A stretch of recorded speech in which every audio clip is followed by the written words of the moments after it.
my body today. Interruption, but I'm Mike Wilbon. Tony, police in Pueblo, Colorado are on the lookout for a naked man who's been doing yoga in public. I'm Tony Kornheiser, and they're not going to find him because he's already back in this chair.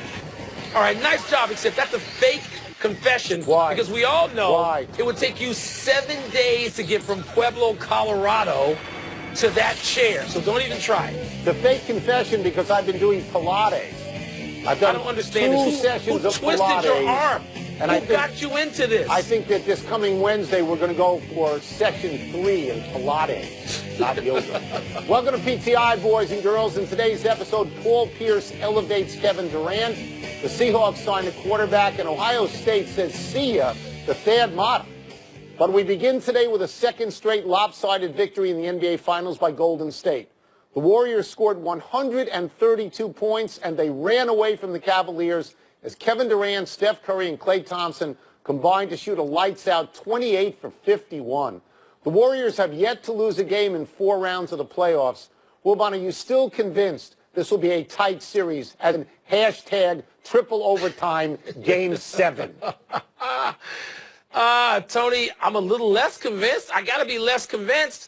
Now, I'm not with the group of people that says that this is going to be a sweep because I have more faith in LeBron James in it. I have more respect for LeBron James and what he can do. And not just what he can do, but what he has to get the other people to do. And that means rally them. It means if he needs to, bully them.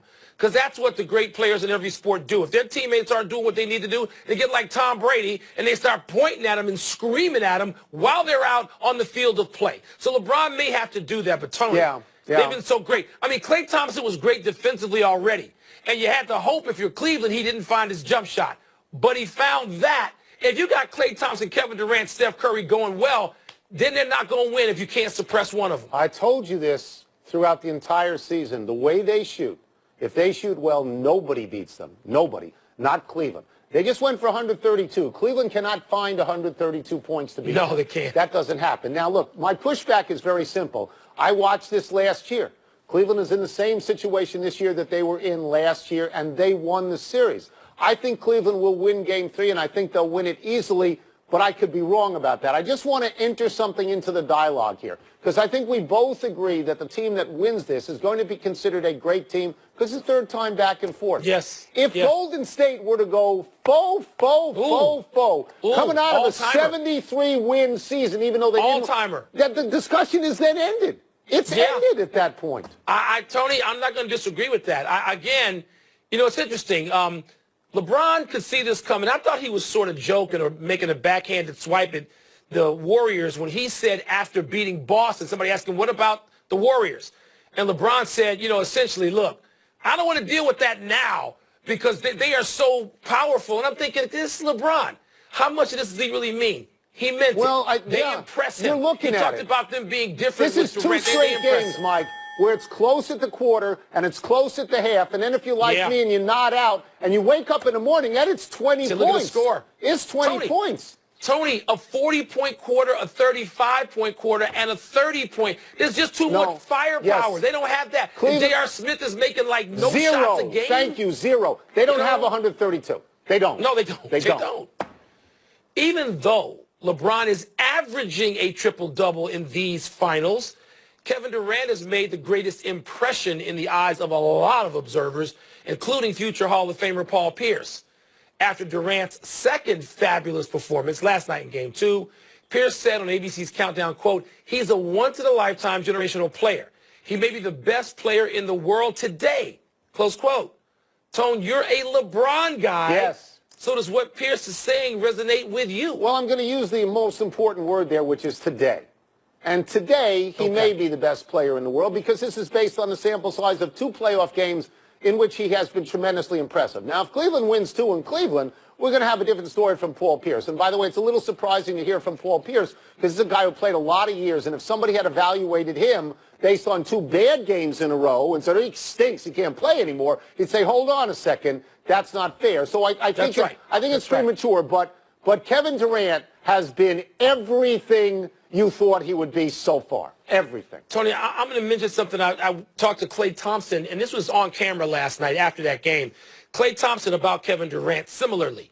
He says he's almost 7 feet with the shooting touch of Dirk Nowitzki and athleticism like Dominique Wilkins with handles. So he's phenomenal. So again, the impression that is being made on people who play against all these guys for a living. Kevin Durant in game one was so efficient. I mean, it was insane. The 38 points. And then last night, he was the best defensive player on the floor. I'm not going to say he's better than LeBron James. I'm not going to say he's the second best player in the league. That's fine. But Tony, he may be. Right now, I mean, Paul Pierce was that for a minute in 2008. That's Kobe right. was that for a minute. Dwayne Wade was that for a minute. But LeBron is still that overall to me for a while. We both agreed, or I think we agreed, that the finals were going to be a referendum on Kevin Durant. That if they lost with Kevin Durant, he was going to take most of the blame. And if they won, people would say, it doesn't really matter. I'm going to say this. No, I'm not saying it does matter. This entire regular season was about Russell Westbrook and how great Russell Westbrook was. But if Kevin Durant wins the ring, then he gets the last laugh, because Russell Westbrook will never even get to the finals with that Oklahoma City team the way it is constructed now. So Kevin Durant is in position to get the last laugh. Where Westbrook is watching Sister Act 2, so he's not, he's not close to the action. That's right. We're heading into Game 4 of the Stanley Cup Final tonight, and the focus of the hockey world is on PK Subban's breath. After Nashville won easily at home in Game 3, Subban said this about a late-game exchange with Sidney Crosby, quote, "He told me my breath smelled, but I don't know. I used Listerine before the game, so I don't know what he's talking about," unquote. In response, Crosby said, quote, "He made that up. I didn't say that. He likes the attention. If he wants to make things up, what can I do?" Unquote. Well, man, who's telling the truth here? I don't care who's telling the truth. I love PK Subban. I loved him before the mouthwash gate. I liked that he walked into the arena already late this afternoon carrying 2 bottles. A bag of mouthwash. 2 bottles of Listerine. That is great. Yeah. You know, I don't like Sidney Crosby anyway. I don't think he's great. Of course I think he's great. I think he's the best player in the league, maybe, Patrick Kane, for me. But Sidney Crosby, man, but I don't have to like him. I just think he's smug, you know, and he's just sort of detached, and he doesn't want to be a star in a sport that needs stars. And PK Subban mans up. Right. And he says, let the spotlight wash over me. You think this is a small market? We're coming to get you. I love him. Yeah. I love what he's doing. I don't care who's telling the truth. I find it amazing that we haven't been able to get him on the PTI show so far, because he's a great talker. Did he make this up? Made it up 100%. It's okay.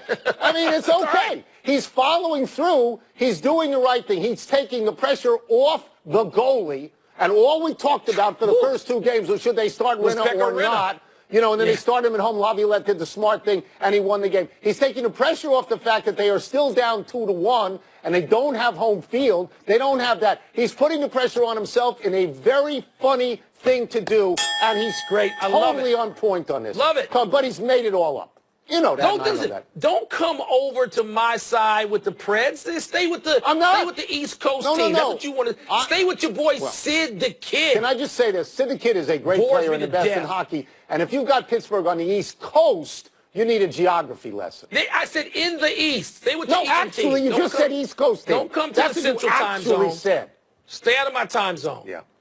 Let's go to the NFL, Tone, where Colin Kaepernick, like the rest of us, has to digest the news that another team, the Seattle Seahawks, has signed a quarterback that ain't him.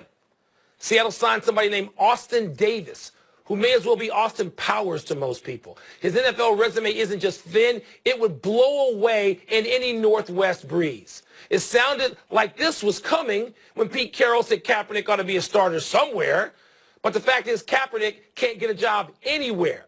Tone, how long is this going to go on? Well, there's a couple of things we don't know. I mean, I think, first of all, it is possible that Russell Wilson may have indicated to someone on that team, I don't want this guy. He's played in a Super Bowl. I don't want him looking over my shoulder all the time, especially on a team where Richard Sherman is always saying the offense stinks. So that's possible. Does a player have that much power on an NFL team not named Brady? Yeah, I think starting quarterbacks of won Super Bowls have a lot of power. I really do. All right. I think the second thing is we don't know how much money Kaepernick's agent is asking for. He may be asking for starter money, and they might not want to pay it. But I think the one thing that we are absolutely certain about is that Colin Kaepernick is better than Austin Davis or Austin Powers or, you know, Austin anybody. I mean, so you and I probably differ. I know you think he's being blackballed, and you know that I'm sure of it. You know that I think that he's going to be on a team in training camp. I fully expect him to be on a team in training camp. So, yeah. I do. Yeah, I don't. I mean, I hope he is. He might be. But right now, Tony, there's an effort. He's radioactive to these owners. Yes. a great many of whom would rather say yes to a guy who beats a woman and is found guilty in a first trial. That's what these owners in this league feel about Kaepernick and what he did with his protest There's no of the democracy, national Mike. anthem. There's no democracy in any of these sports leagues. Owners control the sports leagues, and as we've gone through before, Colin Kaepernick's a smart enough person to have known that what he did could result in the martyrdom of his career. It could. You know what, Tony? Tommy Smith and John Carlos knew. Subsequently, I think people think, oh, it's a different time and we'll skate under. I don't know. Apparently not. Not in the NFL. Sure. No, maybe not. Ohio State dropped the hammer on Thad Matta today. The Buckeyes fired their basketball coach, even though that coach took them to the Final Four twice and has the best winning percentage, get this, in Big Ten history among coaches with 10 or more seasons. That's better than Bobby Knight, better than Tom Izzo, better than Bo Ryan. Ohio State AD Gene Smith said, quote, I felt comfortable after the season when I sat down with Thad that we had a plan. But recruiting is a major part of it, and we were not winning the recruiting battles, unquote. Wilbon, this is your conference. Does this move make any sense to you? No. To me, no. But I also know the culture of Ohio State. I have dear, dear friends who have gone to Ohio State. Some who are in important positions there at that university. And with what they've got in football, all of a sudden football dictates how they feel about everything else.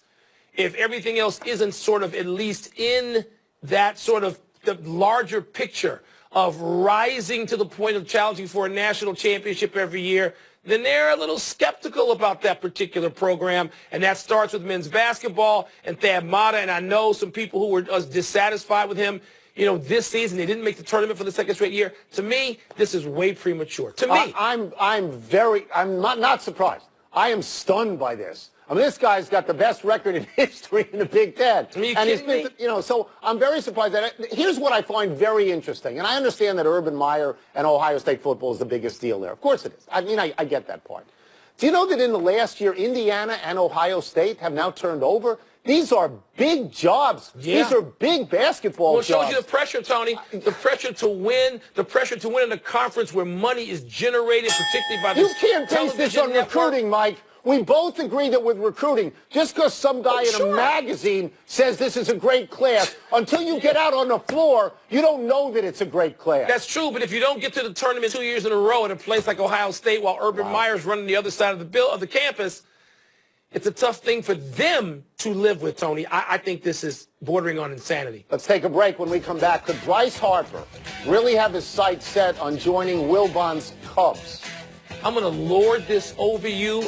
I may as well be standing over you like Ali over Liston. Yeah, that's and with fine. Phil Mickelson be making the right call to skip the U.S. Open for his daughter's high school graduation. You'll have to explain why you've been rapping Harper for 4 years when you turn over. Oh, I was rapping Theo when he was in the Red Sox. How do I feel about him now? You're a front runner of the worst sort. Pardon the Interruption is presented by Guinness Blonde American Lager. Here's to a more refreshing summer.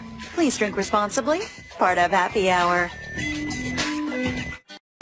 In the Interruption, presented by Guinness Blonde American Lager, part of Happy Hour.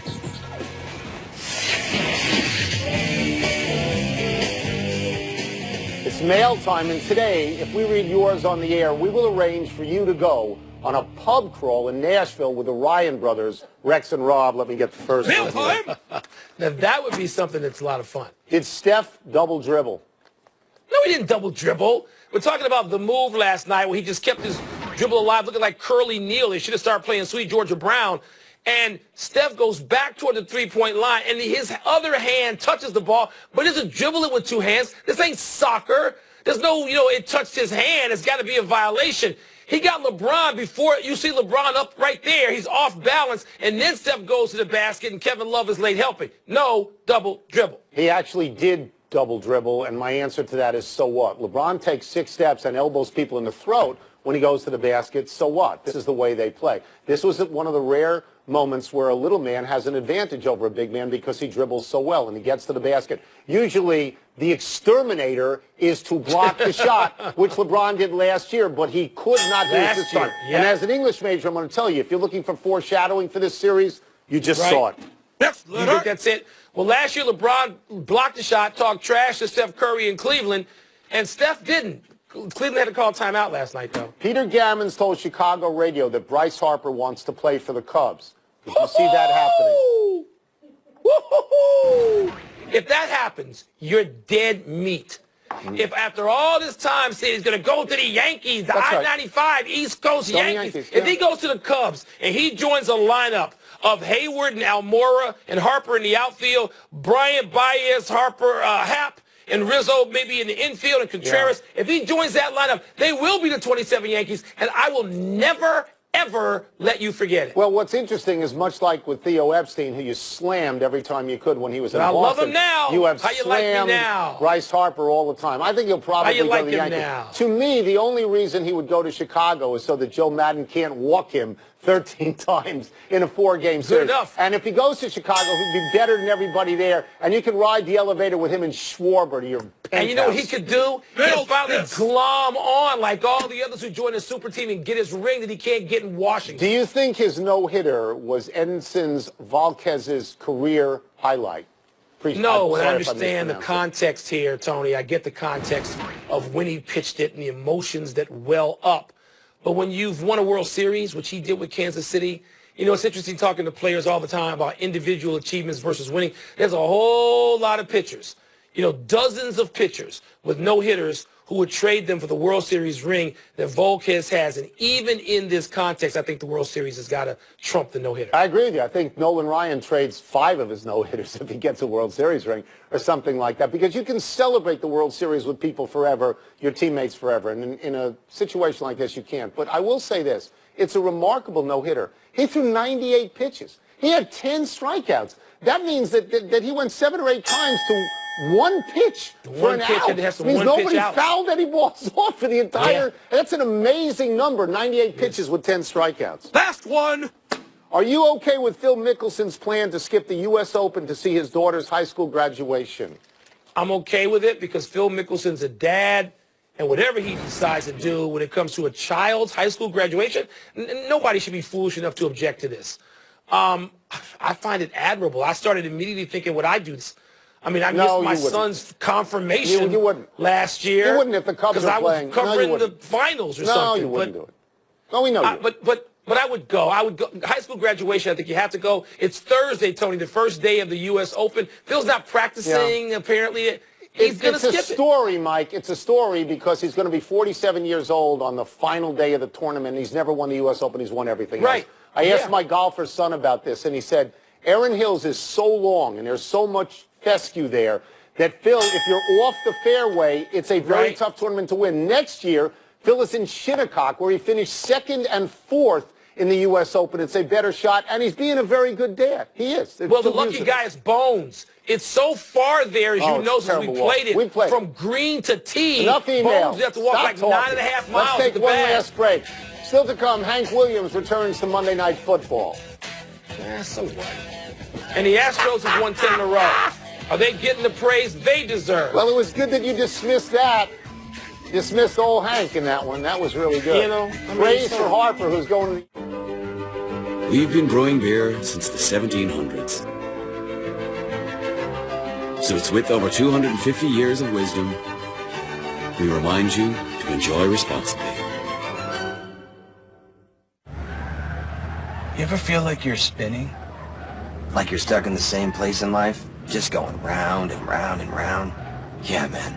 I brought you... Interruption is presented by Guinness Blonde American Lager. Here's to a more refreshing summer. Please drink responsibly. Part of Happy Hour. Happy time, people. Happy 37th birthday, Mike Fisher, otherwise known as Mr. Carrie Underwood. Fisher is the captain of the Nashville Predators. He has 3 assists in the 3 games of the Stanley Cup Finals so far. And honestly, other than that, I have nothing to say, except that I used to watch American Idol, and I think Carrie Underwood is really good.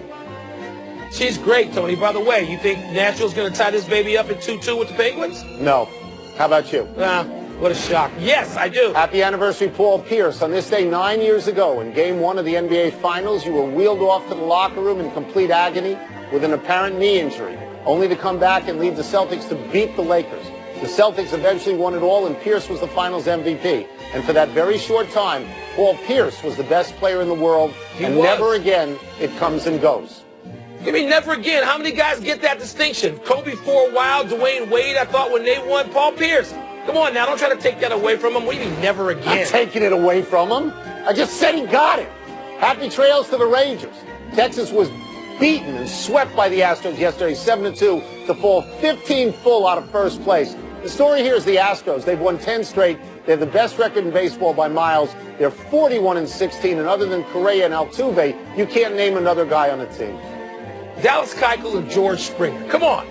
I almost said Jerry Springer, but I got said it it right. in your George ear. Springer. One correction, please forgive my stupidity as a Mets fan. I had forgotten that Nolan Ryan was on the miracle Mets of 1969. How can you forget that? I'm an idiot. Big finish. Albert Pujols hit homer number 600 over the weekend. You think he'll get to 700? Yeah, Tony, that's 4 years worth. I think he got it in him.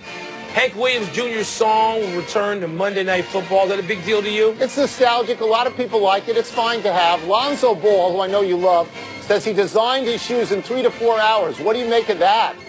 I don't care what Lonzo Ball wears. I like seeing him play. I don't care about his shoes. Des Bryant wants to return punts again for the Cowboys. Should they let him? They should let him do it in playoff games if it matters, like the Redskins used to do with Darryl Green. But during the regular season, you'd have to be crazy to do that. You don't risk that injury, no. Last one. My Nats at the Dodgers tonight, National League's top 2 teams. This is an important series, isn't it? No, it's a fun series. I want to talk more about Bryce Harper going to the Cubs. Let's get back into that again. A lot of time. Try and do better than next time. I'm Tony Kornheiser. I'm Mike Wilbon. Same time tomorrow, Knuckleheads. Hey, I got shout-outs tomorrow. California shout-outs. You can have yours today. Jimmy Ray's birdie, birdie, birdie. Shout-out. Took my money.